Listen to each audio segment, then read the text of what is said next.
How to measure and install a bug strip on the inside of a hinged door. Measure the bug strip. Remember, the inside fitment is the best option. Step 1. Measure from the doorstop point to the opposite doorstop point. This measurement will give the most coverage for the bug strip. You can also install from the outside, even though the coverage and seal won't be as good. Deduct 1 mm for cut size. Step 2. Cut your bug strip to size and then check the fitment for your door. Step 3. Now insert your pile and crimp both ends with pliers on a 45-degree angle. Cut the excess with a knife.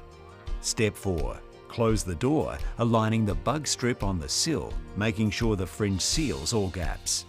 Push up against the hinged side door, leaving the 1 mm clearance on the lock side of the door. This procedure will allow the door to close properly on the lock side. Step 5. Fix off the self-tapping screws.